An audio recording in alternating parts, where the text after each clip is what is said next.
Mohon didengarkan dengan seksama karena kami hanya akan membacakan satu kali. Pertanyaan untuk Bapak Mahfud MD dengan subtema perdagangan. Untuk meliberalisasi perekonomian, Indonesia telah meratifikasi lebih dari 25 perjanjian perdagangan bebas. Tetapi pemanfaatannya belum optimal untuk mendorong ekspor dan investasi.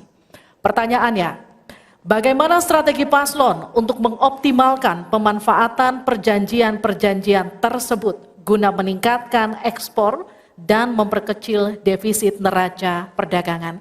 Waktu Bapak untuk menjawab 2 menit, kami persilakan ketika Bapak mulai berbicara. Baik, menurut saya untuk mengoptimalkan pemanfaatan perjanjian-perjanjian, saudara sekalian, saya dan Mas Ganjar kebetulan Ganjar Mahfud ini sudah berdiskusi lama tentang ini. Sekurang-kurangnya ada 3 hal yang menjadi strategi kami. Pertama, mengutamakan diplomasi ekonomi. Sehingga para duta besar yang ada di luar negeri itu, menurut Pak Jokowi pada saat awal-awal kami dilantik, duta besar itu adalah duta ekonomi. Optimalkan diplomasi ekonomi dengan negara-negara lain. Yaitu. Kemudian yang kedua, juga kami akan melakukan perdagangan untuk mengintegrasikan perdagangan nasional kita ini ke perdagangan global. Sehingga memenuhi standar-standar internasional untuk setiap apa yang kita punyai mau dimasukkan ke dunia global itu sudah jelas. Standarnya bisa diterima gitu.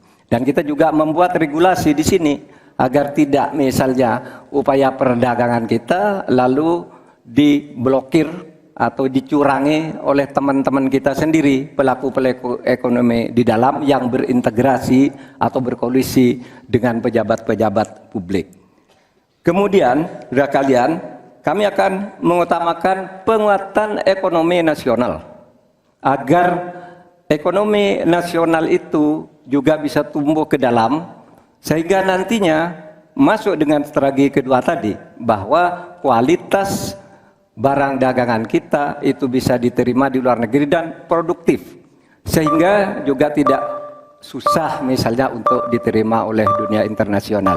Saya kira itu bagian strategi yang sudah kami diskusikan dan selesai. Terima kasih Pak Mahfud. Saya persilakan Pak Muhaimin untuk menanggapi jawaban dari Pak Mahfud tadi. Ya, Pak Mahfud, kalau diplomasi sebagai pemasaran itu normatif ya. Ini sudah menjadi pengetahuan umum. Yang paling penting itu adalah bagaimana nyelepet para diplomat berubah wajah menjadi pemasar-pemasar yang tangguh. Diplomasi pemasaran yang ekspansif itu tidak kita miliki. Karena memang seluruh cara kerja diplomasi kita masih politik dan sangat normatif. Yang kedua, kita bisa hadir di dalam dunia perdagangan global kalau kualitas produksi dalam negeri kita juga punya standar yang baik. Saya sampai hari ini sangat prihatin.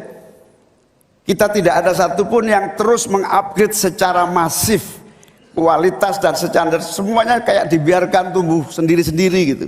Tidak ada satu gerakan yang lebih terstruktur baik dari Menteri Perdagangan, Menteri Koperasi UKM dalam satu gerakan meningkatkan kualitas berstandar internasional.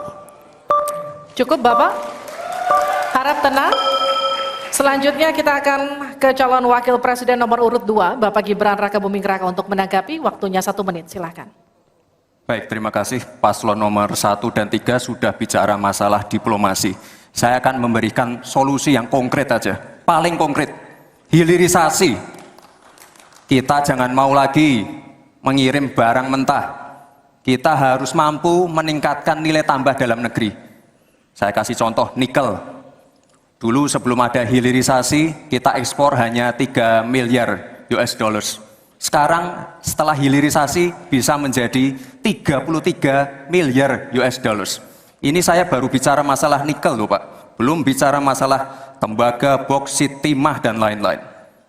Konkret, jelas, singkat, padat, jelas. Terima kasih. Waktu Anda masih tersisa? Cukup? Cukup Bapak? Cukup. Baik. Baik. Kami kembalikan ke Pak Mahfud untuk menanggapi. Ya.